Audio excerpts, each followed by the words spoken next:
कांग्रेस के नेता हैं, लेकिन कई बार अपनी पार्टी से एकदम अलग लाइन लेते हैं बहुत सारे मुद्दों पर। आपने बेबाकी से अक्सर इनको बोलते हुए संवेदनशील मुद्दों पर भी सुना होगा। संवेदनशील शब्द का इस्तेमाल इसलिए कर रहा हूं क्योंकि कांग्रेस पार्टी इन मुद्दों पर बोलने से बच जाती है। आचार्य जी को आज स्टूडियो में मैंने इसलिए बुलाया है क्योंकि कांग्रेस में इस समय बहुत हलचल चल रही है। कभी खबर आती है आचार्य जी प्रशांत किशोर पार्टी में आ रहे हैं, कभी खबर आती है कि 2024 का फॉर्मूला बन रहा है, ममता बनर्जी लेके आई थी और उस पर बात बन गई है। तो ये अंदर चल क्या रहा है? कुछ चर्चा हो रही है कि स्थानीय दलों के साथ मिलकर एक महागठबंधन बन जाए बीजेपी के खिलाफ? देखिए मानक जी, देश की राजनीति करवट ले रही है और देश एक विकल्प के तलाश में है। देश की जनता बहुत दुखी है और देश की जनता अपनी अपनी समस्याओं, अपनी अपनी परेशानियों को लेकर के ये सोच रही है कि आखिर उन्होंने गुनाह क्या किया है। जिस उम्मीद से, जिन सपनों को साकार करने के लिए 2014 में नरेंद्र मोदी जी को समर्थन दिया, वोट दिया, सरकार बनी, उसके बाद 2019 में भी दोबारा सरकार बनी, वो सब चीज़ें नज़ारद हो गई और देश एक अलग मोड़ पे जाने लगा। तो जब देश की जनता को एक विकल्प की तलाश है तो फिर पॉलिटिकल पार्टीज को भी उस मौके का फ़ायदा उठाते हुए कोई ना कोई विकल्प देश के सामने रखना ज़रूरी हो जाता है, जिसकी ये कवायद है, जिसकी ये शुरुआत है। आपने मोटी मोटी बात की, अब ज़रा थोड़ा बारीकियां समझाइए मुझे, क्योंकि इस फॉर्मूले में जो खबर आ रही है, ममता बनर्जी कह रही हैं कि अभी तो किसी तरह मिलके चुनाव लड़ लेते हैं, बीजेपी को हरा लेते हैं, नेता पर फैसला बाद में हो जाएगा। क्या बिना किसी चेहरे के ये महागठबंधन कामयाब हो सकता है मोदी के खिलाफ? देखिए, मैं इस बात से सहमत नहीं हूं, क्योंकि जो दौर ये चल रहा है, आज का जो राजनीतिक दौर है, ये मुद्दों से ज्यादा चेहरे का दौर है। नरेंद्र मोदी जी को हराना इतना आसान नहीं है। नरेंद्र मोदी को अगर आप हराना चाहते हैं तो ये बात अच्छी है कि नॉन भाजपा के जितने भी गैर भाजपाई दल हैं वो सब एक हो जाएं, ये बात ठीक है। लेकिन कांग्रेस पार्टी के सामने एक बहुत बड़ा सवाल ये है कि कांग्रेस पार्टी एक अकेली ऐसी पार्टी है जिसने बीजेपी को हराने के लिए हर एक राज्य में रीजनल पार्टी को सपोर्ट किया, रीजनल पार्टियों को ताकत दी, रीजनल पार्टियों की सरकार बनाई। चाहे उत्तर प्रदेश में मुलायम सिंह जी की सरकार हो, चाहे दिल्ली में केजरीवाल की सरकार हो, चाहे ममता बनर्जी हो, जो भी रीजनल पार्टीज हैं उनको सपोर्ट करके उन्हें ताकतवर बनाया। लेकिन ये काम करते करते करते, समर्थन देते देते राज्यों में कांग्रेस का धीरे धीरे सफाया होना शुरू हो गया। वेस्ट बंगाल गया, बिहार गया, उत्तर प्रदेश गया, ऐसे सारी पार्टी हैं, तमिलनाडु गया। एक दौर था जब मूपनार और कितने बड़े बड़े नेता उधर से आते थे, दक्षिण भारत से, ठीक है। तो अब सवाल कांग्रेस पार्टी के सामने ये है कि कांग्रेस पार्टी नरेंद्र मोदी जी को हटाना चाहती है क्योंकि देश के हित में नरेंद्र मोदी जी की सरकार नहीं है। लेकिन चेहरा बिना बने नरेंद्र मोदी को हटाना, मुझे लगता है कि ये तो मुश्किल काम है। तो अगर नरेंद्र मोदी जी को हटाना है 2024 के अंदर, अगर देश में गैर भाजपाई सरकार बनाना है तो चेहरा देना पड़ेगा, विपक्ष को ये घोषणा करनी पड़ेगी, ये फैसला करना पड़ेगा कि नरेंद्र मोदी के सामने प्रधानमंत्री का कैंडिडेट कौन होगा। कौन होगा फिर बताइए, आप ही बता दीजिए, कुछ बताइए कौन कौन से चेहरे हैं ऐसे कांग्रेस में जो बन सकते हैं इस विपक्ष का गठबंधन, महागठबंधन का चेहरा? देखिए मानक जी, अगर जमीनी हकीकत को हम देखें तो देश के अंदर बीजेपी का जो एक नेचुरल विकल्प है वो तो कांग्रेस है। राष्ट्रीय स्तर पर तो कांग्रेस लड़ रही है और 2 साल से 3 साल से आप देख रहे हैं, बल्कि मैं तो कहूँगा 7 सालों से, कि हर मौके पर, हर मोर्चे पर, हर कदम पे नरेंद्र मोदी का विरोध कौन नेता कर रहा है? वो राहुल गांधी है। लेकिन हार जाते हैं बार बार। हारना जीतना अलग बात है, लेकिन नरेंद्र मोदी जो हरा सकता है उसी को तो चेहरा बनाइएगा, ये बार बार उसी पर दाव खेलिएगा और हारते जाइएगा। नहीं, अभी तक राहुल गांधी नरेंद्र मोदी के सामने प्रधानमंत्री पद का उम्मीदवार तो थे नहीं। तो 19 में तो थे ना, 19 में भी राहुल गांधी को घोषित नहीं किया गया था। हाँ, लेकिन मुकाबला तो मोदी वर्सेस राहुल ही था। मुझे लगता है थोड़ा सा ईमानदारी से अगर हम विश्लेषण करें तो तमाम रीजनल पार्टीज को जब कांग्रेस पार्टी राज्यों में समर्थन दे रही है तो राष्ट्रीय स्तर पर नरेंद्र मोदी का विकल्प के रूप में अगर देखा जाए तो उन्हें कांग्रेस के लीडर को सपोर्ट करना चाहिए। और कांग्रेस पार्टी के कार्यकर्ता भी ये चाहते हैं कि नरेंद्र मोदी जी के सामने कोई भी मुख्य प्रधानमंत्री का जो चेहरा बने वो कांग्रेस का नेता बने, सबसे ज्यादा हम चाहते हैं कि राहुल गांधी बने, और राहुल गांधी अगर नहीं बनते तो हैं, प्रियंका गांधी तो बने। प्रियंका गांधी बने। वरना और भी चेहरे हैं आपके हिसाब से जो बन सकते हैं चेहरा? नहीं, मुझे लगता है कि देश में सबसे ज्यादा जो लोकप्रिय चेहरा है राहुल गांधी के बाद में, तो वो प्रियंका गांधी है।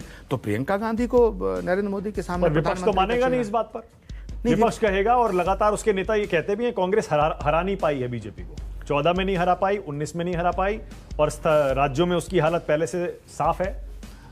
ऐसे में हम कांग्रेस को चेहरा बना दें गांधी को, बल्कि ममता दीदी जो फॉर्मूला लाई है उसमें तो यही है कि ये लड़ाई मोदी वर्सेस गांधी बनने ही नहीं देना है। देखिए मानक जी, मैं ममता दीदी के विरोध में नहीं हूँ। कई वरिष्ठ नेता हैं विपक्ष में, शरद पवार जी हैं, उद्धव ठाकरे जी हैं, लालू जी हैं, अखिलेश यादव भी हैं, अरविंद केजरीवाल, ये सब विपक्ष तो है। लेकिन नरेंद्र मोदी के सामने अगर लोकप्रियता के दृष्टिकोण से देखा जाए तो मुझे आप बताइए कौन नेता है जो प्रियंका गांधी से ज्यादा लोकप्रिय है? जरा एक का नाम बताइए। वो तो कह रहे हैं जो फॉर्मूला है ममता दीदी का, वो कह रहे हैं कि इसमें किसी को चेहरा बनाएंगे ही नहीं, हम तो मुद्दों पे चुनाव लड़ेंगे। नहीं नहीं, मुद्दा गौड़ हो जाएगा। अगर मुद्दों पे चुनाव लड़ोगे और प्रधानमंत्री का चेहरा कोई नहीं बनेगा तो मुझे नहीं लगता कि मोदी को हराया जा सकता है। अगर मोदी को हराना है तो देश के सामने एक चेहरा देना पड़ेगा, हमें अपनी नीतियों को स्पष्ट करना पड़ेगा। अगर अब मुद्दों पर चुनाव होता तो 2019 में तो निरे मुद्दे थे, 2019 में जो मुद्दे थे वही मुद्दे तो अब हैं। तो इसका मतलब है देश की जनता ने चेहरे को वोट दिया, मुद्दे को वोट नहीं दिया। और अगर ये गलती दोबारा विपक्ष करता है तो मुझे लगता है कि ज्यादा उम्मीद नहीं करनी। विपक्ष कह रहा है दोबारा कांग्रेस यही गलती करेगी अगर गांधी एक नाम को आगे करेगी मोदी के खिलाफ, जो 2 बार हार चुके हैं, फिर से उसी पर दाव लगाएगी। ये चेहरे की लड़ाई तो बिल्कुल मोदी जीत चुके हैं, एक बार नहीं 2 बार जीत चुके हैं। देखिए, कांग्रेस पार्टी के बिना विपक्ष का कोई ना अस्तित्व है ना औचित्य है। अगर विपक्ष ये सोचता है कि कांग्रेस को अलग कर दिया जाए और या कांग्रेस को अलग करके नरेंद्र मोदी को हराया जाए, तो मुझे लगता है ये सपना है, ये पूरा नहीं होगा। कांग्रेस पार्टी के नेता को ही प्रधानमंत्री का कैंडिडेट बनना चाहिए, और उसमें मैं बिल्कुल साफ तौर से कहना चाहता हूं कि राहुल गांधी को बनना चाहिए। अगर राहुल गांधी नहीं चाहते हैं तो फिर प्रियंका गांधी को प्रधानमंत्री का कैंडिडेट बनाया जाए। कांग्रेस को साइड नहीं करना चाहते। जो प्रशांत किशोर का और ममता बनर्जी का फॉर्मूला है, जो अभी तक डिटेल सामने आई है, उसमें यह है कि कांग्रेस सिर्फ उन्हीं सीटों पर चुनाव लड़े जहां वो मजबूत है, जहां डायरेक्ट फाइट है बीजेपी के साथ, और बाकी सीटों को छोड़ दे वो। देखिए, मैं इससे सहमत नहीं हूं। 5 साल पहले जिन सीटों पर जो राजनीतिक पार्टी मजबूत थी वो 5 साल बाद कमजोर हो जाती है, और कांग्रेस तो सारे देश में मजबूत थी, तो फिर तो कांग्रेस कमजोर क्यों हो गई? ऐसे ही बीजेपी सारे देश में मजबूत थी। 2018 के अंदर राजस्थान में, मध्य प्रदेश में और छत्तीसगढ़ में बीजेपी की सरकारें थीं, कांग्रेस की सरकारें बनी। राहुल गांधी के नेतृत्व में राजस्थान जीता, छत्तीसगढ़ जीता और मध्य प्रदेश जीता। लेकिन जब 2019 का चुनाव हुआ लोकसभा का, तो सूपड़ा साफ हो गया। तो जनता राज्य के जब चुनाव होते हैं तो उसका उनकी मानसिकता दूसरी होती है, उनकी आइडियल उनकी चॉइस दूसरी होती है। और जब देश का चुनाव होता है तो जो देश का चुनाव होगा, ये कैसे संभव है कि देश में प्रधानमंत्री का चुनाव हो और देश की जनता को ये पता ही ना हो कि हमारा प्रधानमंत्री कौन होगा और उसे हम वोट दे देंगे?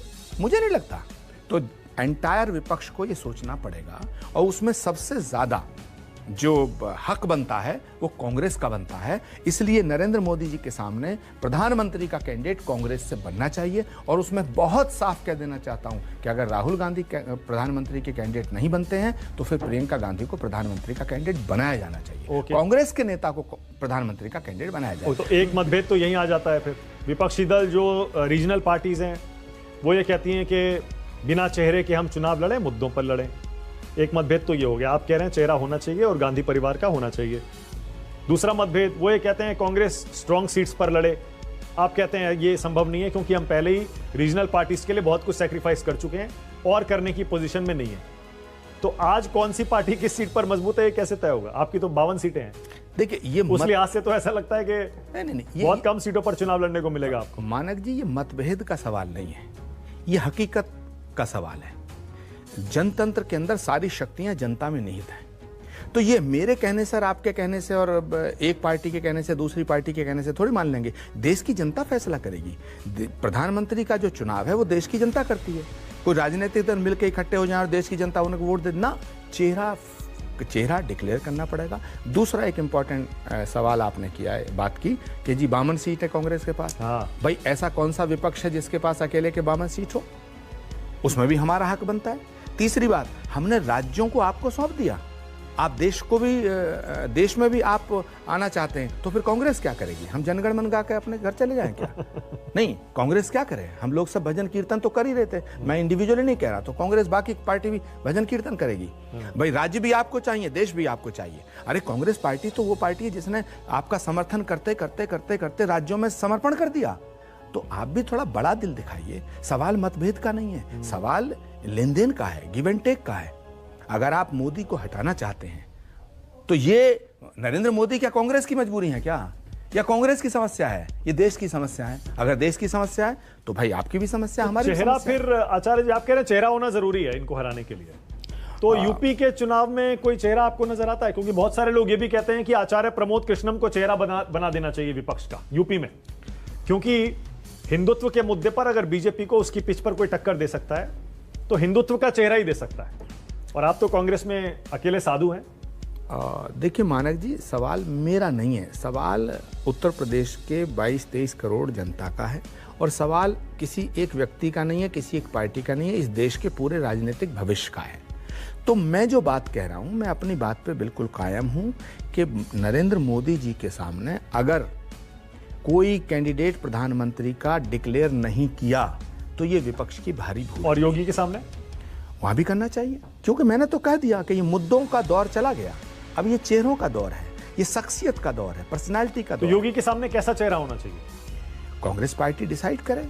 मैं चाहता हूं कि कांग्रेस पार्टी का कोई मुख्यमंत्री का कैंडिडेट ब्राह्मण घोषित किया जाए, क्योंकि उधर योगी जी घोषित हैं, वो उधर अखिलेश यादव घोषित हैं, उधर मायावती जी घोषित हैं, और 31 साल से उत्तर प्रदेश का कोई मुख्यमंत्री ब्राह्मण बना नहीं है। नरेंद्र तिवारी 1989 में आखिरी मुख्यमंत्री थे, और ब्राह्मण का उत्पीड़न हुआ है, तो ब्राह्मण 14% है। तो मैं किसी जातिवादी व्यवस्था का पक्ष नहीं ले रहा हूं, मैं कह रहा हूं कि ब्राह्मणों का उत्पीड़न हुआ है, ब्राह्मण बहुत दिन से 31 साल का बनवास। आप तैयार होंगे अगर आपको चेहरा बनाने के लिए कांग्रेस पार्टी यूपी में नहीं। योगी जी के सामने, क्योंकि योगी जी हिंदुत्व का चेहरा है, भगवा पहनते हैं? नहीं सवाल, और आप भी साधु हैं? नहीं, इसका फैसला तो पहले कांग्रेस को लेना ना, ये मेरे चाहने से क्या होगा?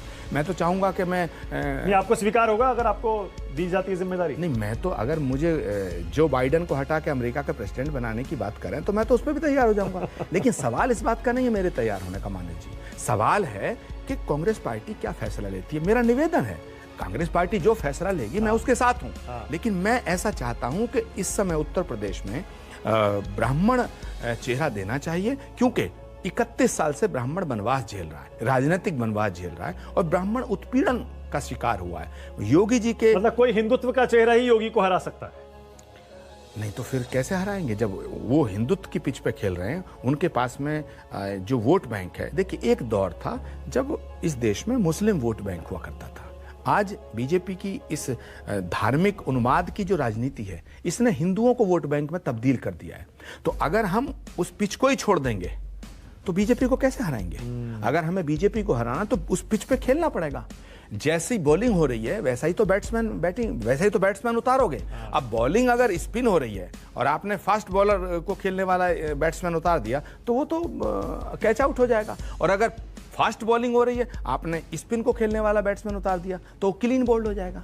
तो हमें देखना यह है कि उत्तर प्रदेश में जाति और धर्म का एक भयानक चक्रव्यूह सजा दिया गया है। तो अगर आप इससे अलग बचना चाहेंगे तो आप बच जाइए, लेकिन आपको सफलता नहीं मिलेगी। तो हमें जम करके खेलना पड़ेगा, हमें फ्रंट पे खेलना पड़ेगा। आज उत्तर प्रदेश के अंदर बहुत बड़ी समस्याओं तो हिंदुत्व और राष्ट्रवाद के मुद्दों पर ये जो हिचक है कांग्रेस में, ये छोड़नी पड़ेगी। एक ब्राह्मण को, साधु को अगर चेहरा बना दिया जाए, योगी को एक चेहरा बना दिया जाए योगी के खिलाफ, नहीं चांस होगा? नहीं, मुझे लगता है कि आप मुझे केंद्र में रख के सवाल कर रहे हैं।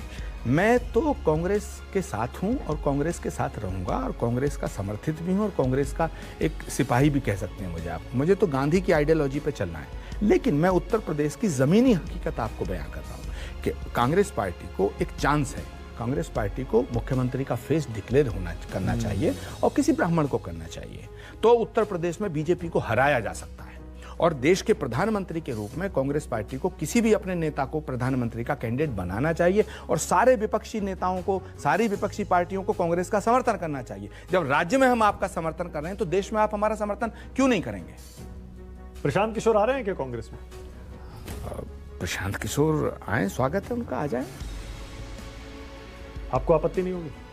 नहीं, मुझे क्यों आपत्ति है? हमारे घर में कोई आएगा, हमारे परिवार में शामिल होगा तो अच्छी बात है। प्रशांत और बाकी नेताओं को आपत्ति नहीं होगी? जिन नेताओं को आपत्ति होगी वो अपनी आपत्ति को जाहिर करेंगे। कुछ होगा उनके आने से? बिल्कुल होगा, क्यों नहीं होगा। प्रशांत किशोर एक रणनीतिकार हैं, अच्छे व्यक्ति हैं, बहुत ही ज़्यादा उनको तजुर्बा है, सभी राजनीतिक दलों का उन्हें अनुभव है। तो अगर कांग्रेस में वो शिद्दत के साथ कांग्रेस का साथ देंगे तो उसका अच्छा रिजल्ट आना चाहिए। चलिए, बहुत बहुत